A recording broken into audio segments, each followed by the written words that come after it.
Hey, welcome to another book talk with Tracy. So I've been talking about my book, My Mother the ManEater. This is the third segment talking about that book.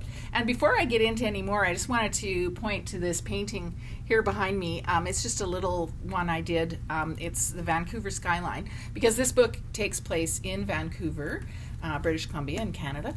And I don't know, as an artist, sometimes I just find it inspiring to do a painting.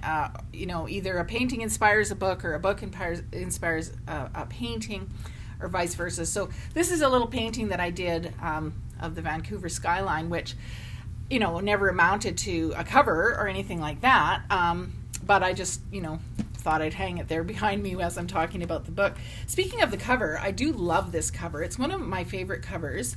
Unfortunately, I don't have the rights to this cover image, so when the new version comes out, it will have a different cover, but I think I'm going to try and sort of have the same gist, because this is a book about a woman who's after men. She's a bit of a cougar. She just likes to flirt and whatever. Plus she has grown up daughters, and I've talked about the basic premise and the plot of the book in past episodes, so I'm not going to take up my time doing that. But it is a book it's got a really strong redemptive message, but it's also got lots of romance. It's spicy.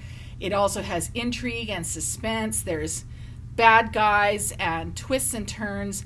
And there is a very complicated interconnection between characters because of her daughters.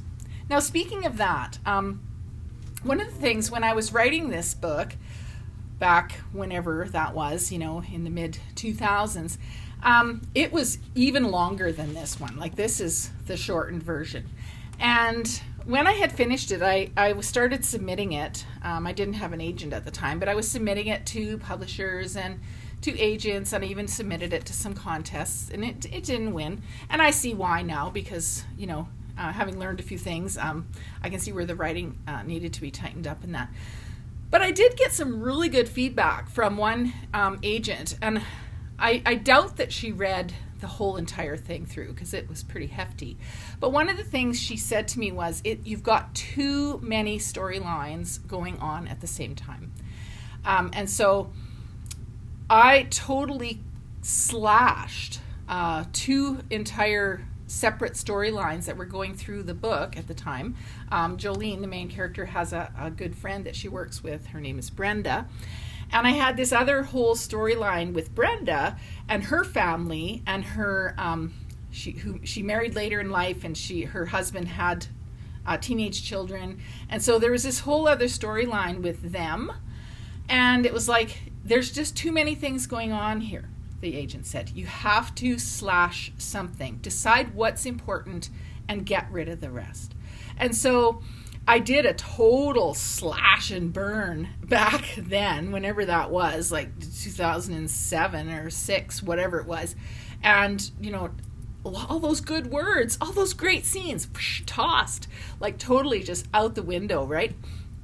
And I do feel like, it really tightened up the story. Of course, I did keep all of the story about Jolene herself, her relationship with her 5 daughters, and that whole toxic relationship with her ex, which is an important part of the story. But I cut so much out at that time, and I thought, there's nothing more I can cut out. Subsequently, it went on to get published in 2010. It had a mediocre run. I thought it would do better than it did. But 7 years later, I got the rights back, and it's kind of just been sitting there on my proverbial shelf, if you will, waiting for me to do something with it. So I took the task on recently to revise it again, and I'm really glad that I did, because not only have I learned a lot as a writer, I've tightened up the dialogue and a lot of the things that probably made it not as successful as it could have been, including, and I mentioned last time, the names, so I've changed those. But I found, when I went through it this second time, that there was even more that I could slash. And I could see what that agent all those years ago was saying. It's still too complicated. So the new version has quite a bit more slashing has happened, but I really feel that the story is stronger because of it. So I'm looking forward to the second version coming out hopefully in this year. It's 2022. Still working on things like covers and final edits and those kind of things. But My Mother the ManEater, I don't know. I wish there was some magical thing that would happen where Netflix or some movie company would come along and read it, because I feel like it has exactly the makings of a limited edition series or something like that. It's got lots of personal entanglements. It's got romance and spice. It's got all kinds of characters. It's got intrigue and mystery and twists and turns. And then, of course, for me, the most important part, it has that redemptive side of things at the end of the day. So My Mother the ManEater,